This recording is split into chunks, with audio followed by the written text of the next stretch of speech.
তো গাইজ যোনটো আৰু কালি নিউজত চালো গাইজ কালি ৰাতি টোপনি চুপনি আকৌ অহা নাই গাইজ সেই কথা আছে গাইজ কি হব অসমৰ পৰিস্থিতি গাইজ অসমত বহুত ডাঙৰ এটা বস্তু আহিছে সেইটোতো আপোনালোকে গম পাইছে বহুত welcome back to my channel. আশা কৰোঁ আপোনালোক সকলোৱে ভালে কুশলে আছে। আৰু গাইজ যোৱা ৰাতিৰ পৰা মনটো খুবেই বেয়া, কাৰণ আপোনালোকে নিশ্চয় খবৰটো পাইছে যে অসমত বিৰাট ডাঙৰ ভূমিকম্প এটা হ'ব। আৰু গতিকে বৈজ্ঞানিকে কৈছে, আৰু ভূমিকম্পটো এনেকুৱা ধৰণৰ হ'ব যে পৃথিৱী মানে তলপাল হৈ যাব।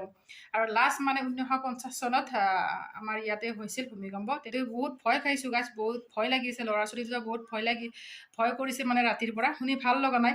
আপোনালোকে নিশ্চয় পাইছে খবৰটো। গতিকে কি কৰিম, আশা আকাংক্ষাটো বহুত আছে, জীয়াই থাকিবলৈ বহুত ইচ্ছা। ভূমিকম্পৰ বিষয়ে কি ক'বা লাগে, কেনেকুৱা হৈ আছে মানে একদম ভয়ংকৰ, ঘৰ ভাঙি যাব। মনটো কেনেকুৱা লাগি আছে? ভয় লাগিছে না?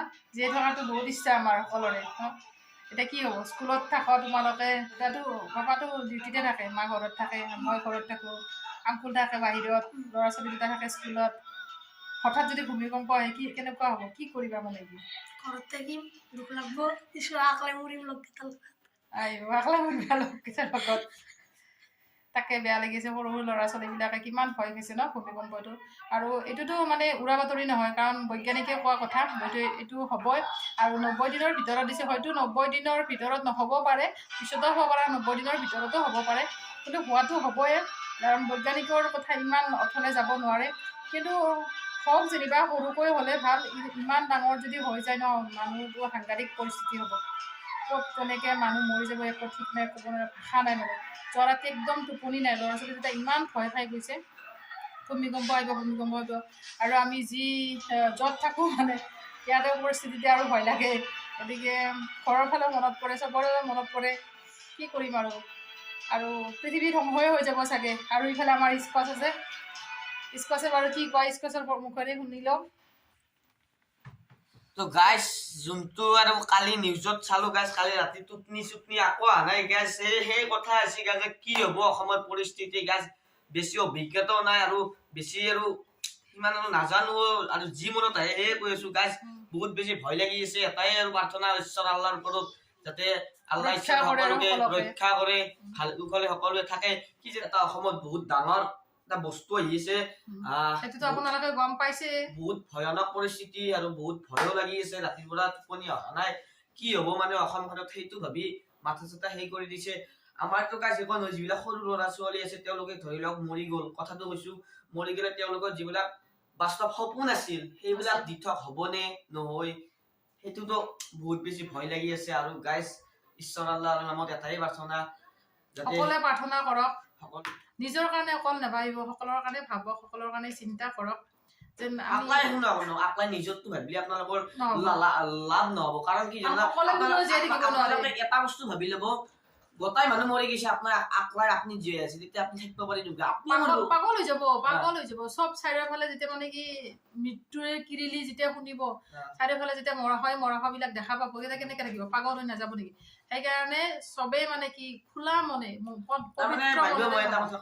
অসমখনত কি হৈছে নিজে নাজানো। চাব একেদিন এক্সিডেন্টটো বহুত বেছি হৈ গৈছে, মাৰ্ডাৰ এক্সিডেন্ট বহুত হৈ গৈছে। তাতে আৰু এইবাৰ আৰু কি কৈছে, ছোৱালীয়ে সেহক মাৰা বোলে, কি নামটো মই পাহৰি গলো, ৰঞ্জনা কলিতা, শাহুৱেক আৰু গিৰিয়েকক কি হৈ আছে নিজে আমি গম পোৱা নাই। আৰু ভাবিছো কি আৰু ভয়ানক বেমাৰ আহিব নেকি অসমখনত, পৰিস্থিতি কি হৈ আছে অসমত কোনেও জানিব পৰা নাই। গতিকে কুকৰ্মবিলাক, কুচিন্তাবিলাক দূৰ কৰি আপোনালোকে সকলোৱে পবিত্ৰ মন এটা বান্ধি লৈ ভগৱান আল্লাহৰ ওচৰত প্ৰাৰ্থনা কৰক, যাতে আহিবলগীয়া দিনখিনি, যিকেইটা দিন মানে জীয়াই থাকো আমি সকলো যেন ভালে কুশলে জীয়াই থাকো। আৰু এনেকুৱা যেন মহামাৰী বা ভূমিকম্প তেনেকুৱা হ'ব নালাগে। মানুহতো আমি জন্ম পালেতো এদিন মৰিব লাগিব, সেইটো সকলোৱে জানে, কিন্তু এনেকুৱা মৃত্যু আমি নিবিচাৰো। আপোনালোকে বিচাৰে নেকি? কোনেও নিবিচাৰে ন এনেকুৱা মৃত্যু, যে ঘৰ দুৱাৰ ভাঙি চিঙি কোনোবাই তলত সোমাই যাব, কোনোবাই কিবা হ'ব, কাৰোবাৰ কিবা, এনেকুৱা মৃত্যু কোনেও নিবিচাৰে। মৃত্যু অনিবাৰ্য, সেইটো আমিও জানো। আৰু গাইজ বিশেষ নকওঁ, ভালকে থাকিব গাইজ, কোনদিনা আহে গম নাপাম গাইজ। তো কি কম আৰু গাইজ, এখনিয়ে আছিল, সকলোৱে ভালে কুশলে থাকক গাইজ, বাচি থকা দিনকেইটা। আৰু কি হয় আগন্তুক মই নিজে নাজানো। আজি জীয়াই আছো, কাইলৈ বা জীয়াই থাকো নে নাথাকো সেইটো ক'ব নোৱাৰো, কাৰণ আজিকালি মানুহ ওলাই যোৱাৰ লগে লগে মৃত্যু হয়। মানে ঘূৰি আহিম বুলি আৰু চিন্তা কৰিব কোনো নোৱাৰা হৈছে, তেনেকুৱা পৰ্যায় হৈছে। এতিয়া কি হয় ক'ব নোৱাৰো। আপোনালোকে আশীৰ্বাদ কৰক, সকলোৰে মনৰ কামনা পূৰণ হওক আৰু ভগৱান আল্লাহৰ ওচৰত হেৰি কৰক, মানে প্ৰাৰ্থনা কৰক সকলোৱে যেন জীয়াই থাকক, তাৰে কামনা কৰিলোঁ।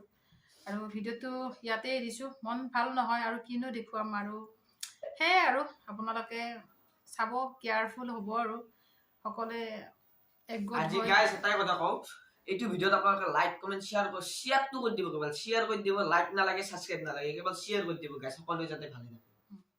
Good luck. Good luck.